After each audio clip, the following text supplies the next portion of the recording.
Buenas noches, bienvenidos a las noticias del Senado de la República. Estos son nuestros titulares. Bancadas de gobierno y oposición unidas en proyecto de reforma al Congreso, recorte de salarios y en el receso legislativo. Paridad de género, listas cerradas y financiación estatal, claves de la reforma política radicada en el Senado. Presidente del Senado escucha a los ciudadanos por deficiencias en la administración de justicia. El Senado analiza incrementos de casos de acoso judicial contra la prensa. Preocupa estrategia que genera censura informativa. Indígenas, campesinos y colonos protagonistas en la sesión de la Comisión de Paz en el Catatumbo.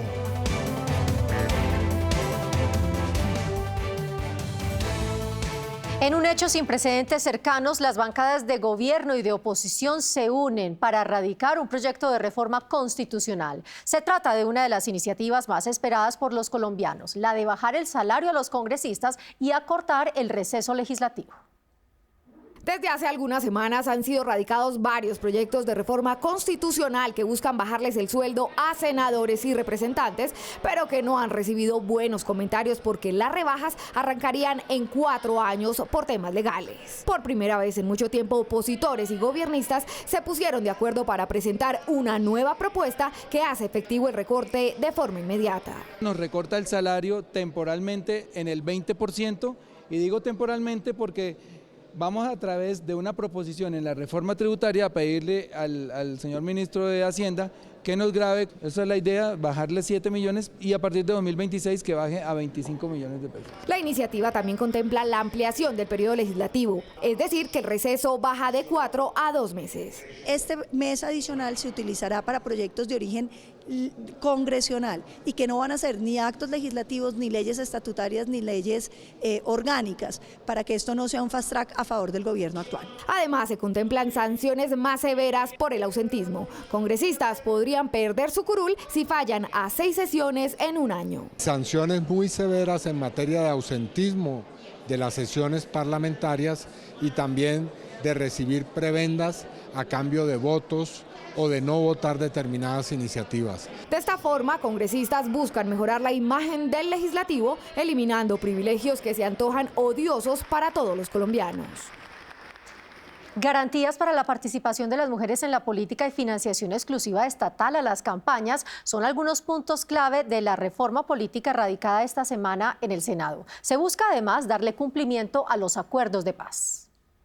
El ministro del Interior, Alfonso Prada, manifiesta que este acto legislativo busca garantizar una mejor participación ciudadana y mejor calidad en la democracia del país. Los partidos tengan la obligación de presentar listas cerradas con paridad política del 50 y 50%, disminuir la edad para ser representante a la Cámara de 25 a 18 años y para ser senador de la República de 30 a 25 años. La idea, de acuerdo con el presidente del Senado, es darle un golpe certero y definitivo a la corrupción y a la manipulación del Congreso, asambleas y consejos por parte del poder económico. Cambia de fondo la democracia colombiana, limpiándola del clientelismo y limpiándola del reino de la compra y venta de votos y de la infiltración mafiosa. Otro de los puntos fundamentales de la reforma es la paridad de género y la alternancia de mujeres y hombres en la conformación de las listas. Esta reforma nos está dando el lugar histórico que corresponde. Estaremos hablando de corporaciones compuestas mitad por hombres y mitad por mujeres. La iniciativa del gobierno se suma a otras 3 propuestas presentadas con antelación. Creemos nosotros que es la oportunidad para que se reforme las formas de hacer política. Los partidos minoritarios con presencia en el Congreso también promueven una reforma que les brinde trato preferencial. Una iniciativa que hace tránsito en el Senado busca frenar los hechos de corrupción y mejorar las raciones del programa de alimentación escolar PAE.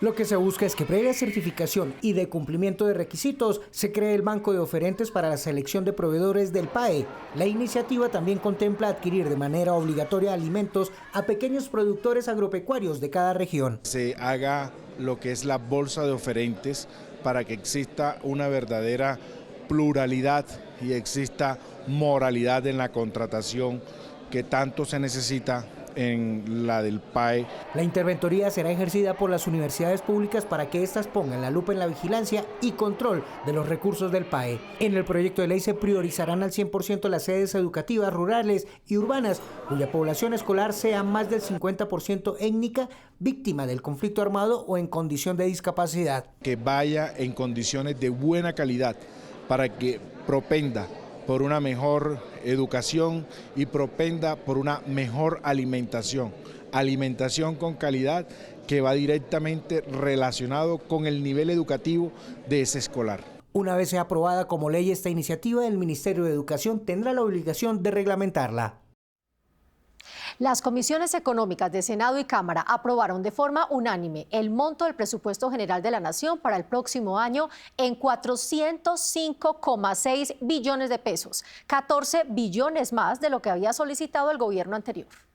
Un monto recargado fue aprobado por las comisiones económicas para el 2023. Pasó de 391,4 billones de pesos pedidos por el gobierno Duque a 405,6 billones de pesos solicitados por el actual gobierno. La adición servirá para darle énfasis a los programas sociales del presidente Gustavo Petro y para la producción de alimentos. Para garantizar, poner a producir la tierra y ayudar a bajar los precios de los alimentos, que es lo que ahora nos está agobiando con la inflación. Con el nuevo monto aprobado, se espera además aumentar el rubro de inversión, especialmente en infraestructura y vías terciarias. Hoy estamos sobre 73 billones, aspiramos a que llegue a 80 billones de pesos, que eso sí es los programas sociales y la inversión en territorio.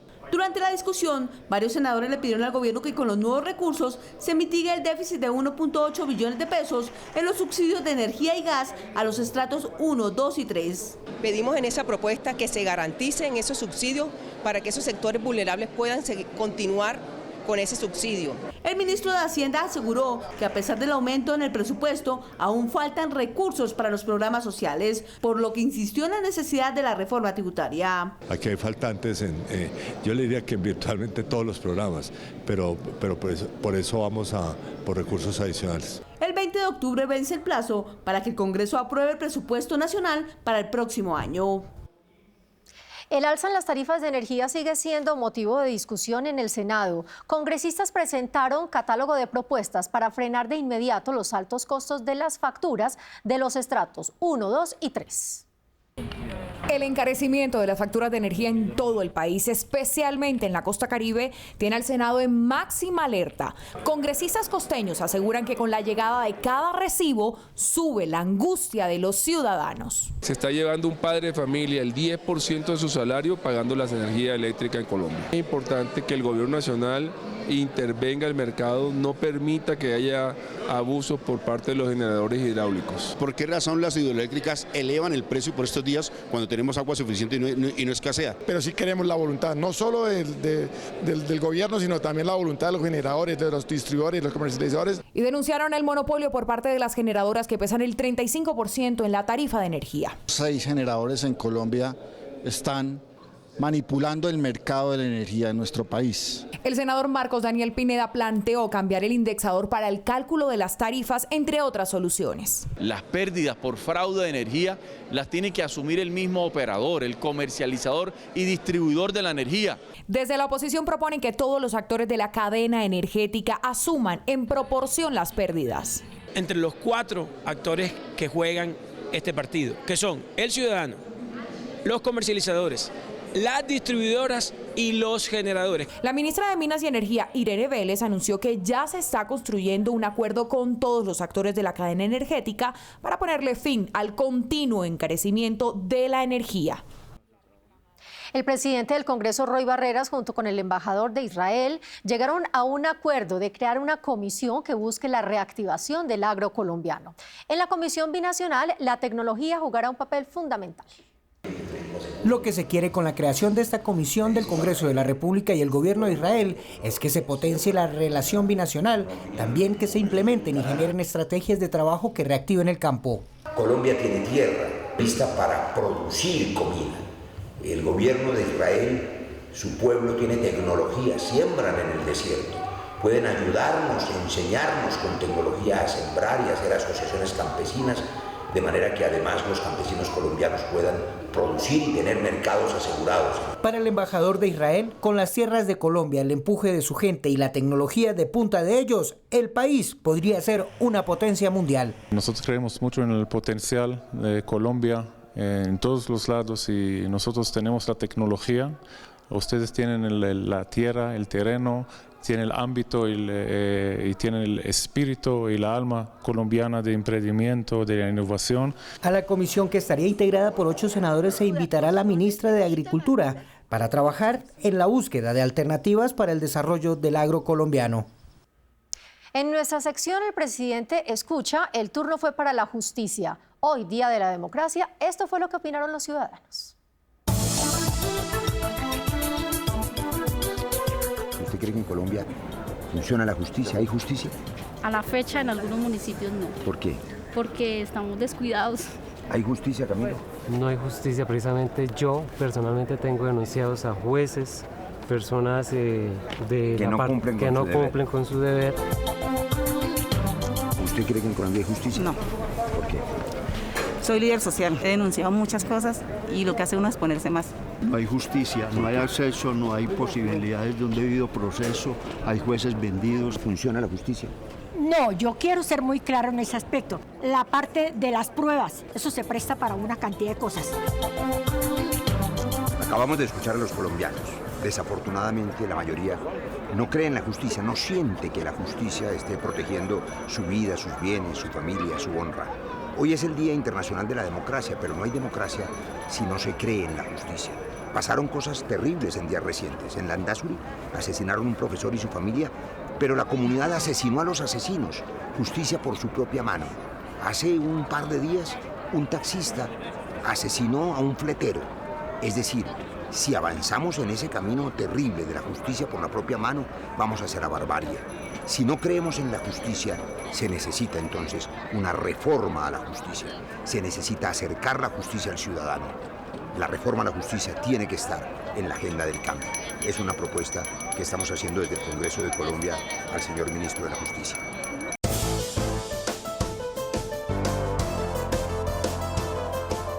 Es hora de conocer la agenda ambiental con Carol Dow. Carol, buenas noches. Hoy en nuestra agenda ambiental iniciamos con la celebración del Día Nacional de la Biodiversidad, en el que estudiantes de la Universidad de La Sabana contribuyeron a redactar un proyecto de ley para la preservación de nuestra riqueza natural. Colombia es el primer país en diversidad de aves, orquídeas y mariposas, el segundo en diversidad de plantas, anfibios, palmas y reptiles y el quinto en diversidad de mamíferos. Una iniciativa del senador Nicolás Echeverry busca establecer mecanismos para proteger nuestra biodiversidad con protocolos internacionales en aplicación antes del 2030. Necesitamos una política de contener la deforestación, necesitamos unos insumos como pago por servicios ambientales y necesitamos unos sistemas de información que estén al servicio de los tomadores de decisiones. El senador conservador lideró la articulación entre el legislativo, la academia y la sociedad civil para sacar adelante el proyecto con la participación de estudiantes. Esto ha sido un gran ejemplo de cómo podemos articular ese trabajo universidad-empresa-estado para promover progreso social. Generamos preguntas que los traducimos a proyectos, a iniciativas parlamentarias o acuerdos municipales o acuerdos departamentales para darle herramientas a los territorios frente a problemáticas que están. A la convocatoria para diseñar la política de protección de nuestra biodiversidad se presentaron 7 grupos, 2 de los cuales aportaron en la redacción de los temas de transición energética y bioeconomía. Fue la estipulación de bases de recolección de información sobre las posibles inversiones de bioeconomía cíclica de carácter nacional e internacional. El Congreso fue una parte fundamental al entender, por ejemplo, toda la base y todo lo que se necesita para realmente construir, entender las limitaciones. El proyecto contempla además la consolidación de un sistema de información ambiental en el país. Las personas dedicadas a la protección de animales podrán tener un tratamiento especial en los programas de seguridad social en el país. Así lo estipula un proyecto de ley de la senadora Andrea Padilla. Básicamente estamos planteando que tengan la posibilidad de acceder a capacitación, terminar el bachillerato, acceder a cursos técnicos, tecnológicos, capacitación en el SENA, beneficios tributarios para quienes las vinculen laboralmente. La diversificación de la Bolsa de Energía fue un tema de discusión en el Senado. Durante un debate de control político en la Comisión Primera, las ministras de Ambiente, Minas y Energía dieron un parte de tranquilidad por la seguridad y soberanía energética del país y al mismo tiempo pidieron no generar pánico entre los colombianos. Colombia emite el 0.46% de los gases de efecto invernadero que se producen en el mundo y de esta cifra el 10% corresponde al sector energético. Este argumento fue presentado por algunos senadores y senadoras para señalar que el impacto medioambiental de la industria petrolera no afecta tanto a nuestro país como sí lo haría en materia económica una política prohibicionista de búsqueda y explotación de combustibles fósiles que pondría en riesgo la soberanía energética nacional. Las rentas del petróleo y del gas en Colombia son el 20% de los ingresos de la nación y son 15 billones que van a las regiones. Esas son rentas que hay que cuidar y utilicémoslas sabiamente para proteger el medio ambiente. La ministra de Minas y Energía, Irene Vélez, dio un parte de tranquilidad al asegurar que actualmente existen suficientes contratos de explotación y exploración de petróleo y gas que podrían generar nuevas reservas y se garantizaría la seguridad y autonomía energética. Tenemos todavía mucho por explorar, contratos que se van a respetar y en ese sentido creo que no debemos generar un falso pánico. Participantes en el debate aseguraron que es momento de acabar con la política extractivista que le causa tanto daño al medio ambiente y contribuye al calentamiento global. Esos son recursos finitos y está claro de que la afectación que hace la explotación de hidrocarburos, no solamente a Colombia sino al mundo, nos llaman a tener que buscar alternativas de energías limpias. La idea del nuevo gobierno es diversificar la canasta energética apostándole a energías limpias amigables con el medio ambiente. El inminente incremento en los precios de los combustibles está generando preocupación en el Senado. Desde distintos sectores políticos estudian alternativas que impacten lo menos posible los costos de la canasta básica familiar. El Fondo de Estabilización de los Precios de los Combustibles fue creado en el 2007 para proteger el bolsillo de los colombianos ante la volatilidad de los precios internacionales del petróleo. Pero esto tiene un costo fiscal que hoy supera los 37 billones de pesos. Por ello, el presidente Gustavo Petro anunció que se tiene que aumentar el precio de los combustibles. Si nosotros no subimos la gasolina, se va a seguir desfinanciando. Cada año puede llegar a 40 billones adicionales. Y eso lo que hace es arrastrar el país a un déficit. Ese déficit hay que pagarlo un día. Según lo señaló el ministro de Hacienda José Antonio Campo, la gasolina subiría cada mes entre 200 y 400 pesos por galón, hasta lograr superar la falta de recursos en el Fondo de Estabilización. La noticia produjo incertidumbre sobre los más afectados con el aumento. Va a hacer que la inflación el próximo año esté desbordada. Con una inflación desbordada va a hacer que la gente no tenga plata para comer y sin plata para comer se van a perder los puestos de empleo. Y tendremos que buscar una solución, pero por ahí no va a ser la vía teniendo en cuenta que se va a afectar el ciudadano de a pie. Para mitigar el alza, son varias las propuestas que los senadores le hacen al gobierno. Sacar de esta alza al transporte público de pasajeros y al transporte de carga, para que esto pueda tener unos efectos diferentes en la economía. El ACPM se plantea que se puede dejar en el precio que está, porque es el que se utiliza para transportar alimentos y demás y mantener el costo de la canasta familiar. El alza en los precios de los combustibles arrancará en octubre. En medio de la reforma tributaria que se estudia por estos días en el Congreso, se realizó un conversatorio en el que se dio a conocer el aporte social que brindan las distintas comunidades religiosas en el país. La idea es que en el legislativo se conozca su labor social y evaluar qué tanto se deben gravar con impuestos. Según el DANE, el sector religioso genera más de 260.000 empleos formales y produce alrededor del 4,5% del valor agregado de la economía colombiana. Comenzar a visibilizar esos aportes que hoy de pronto son desconocidos, somos los que ayudamos a construir nuestra ciudad, nuestro país. De acuerdo con lo expuesto en el conversatorio denominado Acción y aportes del sector religioso a la economía, la Iglesia llega a lugares donde no lo hace el Estado y su labor le genera un ahorro al gobierno. Le hace un ahorro muy grande que en este momento estamos tratando de cuantificar para poder demostrárselo al gobierno, cuánto dinero se ahorra él gracias a todas esas entidades religiosas. Con este argumento, algunos congresistas piden no gravar los diezmos en la reforma tributaria. y que es necesario que mis compañeros congresistas conozcan antes de plantear proposiciones que impliquen gravar a las iglesias en el país. Desde distintas confesiones religiosas expusieron su punto de vista frente a la propuesta de ponerles impuestos. Lo importante es que el Congreso de la República, los honorables congresistas y senadores conozcan la labor social que hacen las confesiones religiosas, que en muchos casos suple las falencias del Estado. Lo que finalmente suceda con la ley, acataremos lo que con ella venga, pero pues hay un desconocimiento en muchos sentidos de lo que las iglesias realizan. Los senadores y senadoras buscan continuar con espacios de diálogo y discusión para visibilizar el aporte social que las distintas comunidades religiosas hacen en el país. Y miren esto, un proyecto de ley que busca atender a cerca de 4 millones de mujeres en Colombia que padecen endometriosis avanza en la Comisión Séptima. Más noticias del Senado en nuestro resumen legislativo. En la Comisión Primera del Senado fue radicada la ponencia del proyecto de ley que crea el tipo penal de lesiones personales por el uso de sustancias inyectables no permitidas como los biopolímeros. Unas causales de agravación punitiva cuando esos biopolímeros son usados o infiltrados por personal médico, o cuando generan una deformidad física permanente, o cuando se usa esos biopolímeros en menor de 18 años. El senador de la U, Juan Carlos Garcés, radicó un proyecto de ley para combatir los préstamos informales y acabar con la esclavitud del denominado gota a gota. Lo que queremos es que desde el gobierno nacional apoyemos también a los departamentos y municipios con esos bancos sociales y podamos llegar a más gente, a más personas que necesitan hoy de nosotros. El Senado realizó el foro Migración Colombiana en el Exterior, en el que se presentaron evidencias sobre las necesidades de los más de 6 millones de compatriotas que viven fuera del país. Garantizar los derechos humanos de esta población y lograr que el gobierno les brinde un acompañamiento oportuno y el apoyo para quienes deseen retornar es el llamado de los senadores a la Cancillería. La Cancillería colombiana nunca se ha ocupado de esa otra Colombia a la que le toca atender. En los últimos años se ha evidenciado en Colombia un aumento en el acoso judicial y litigioso a periodistas, medios de comunicación, defensores de derechos humanos y activistas de la sociedad civil.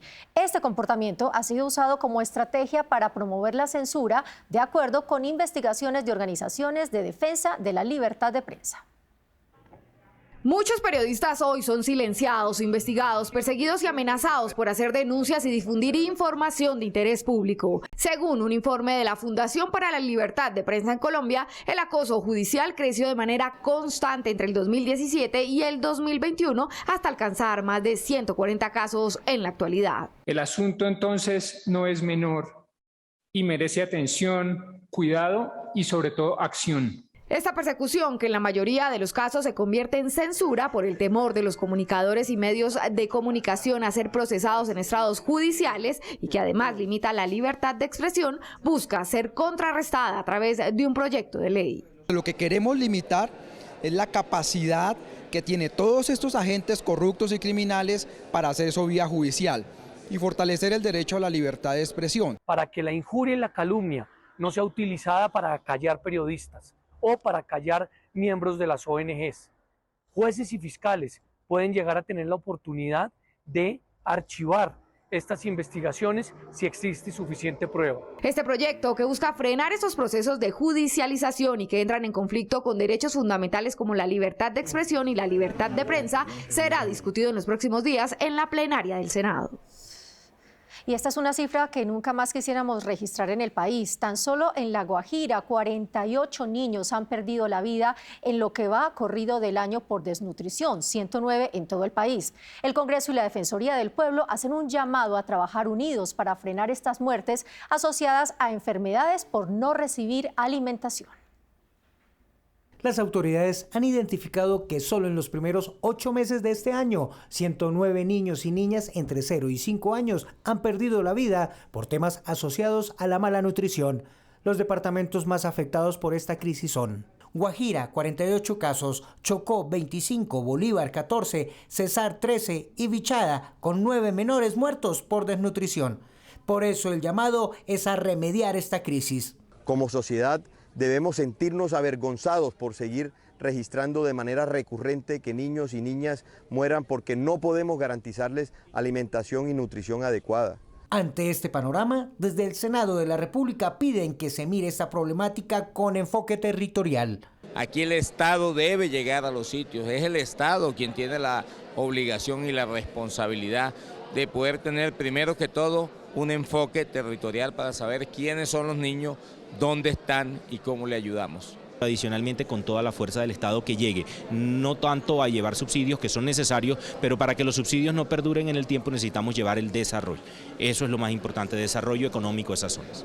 La próxima semana se radicará una proposición para realizar un debate en el que se analice a manera constructiva esta crítica situación que lleva a que el país se cuestione en cómo se aborda la alimentación de los niños en las regiones más apartadas de las ciudades capitales del país.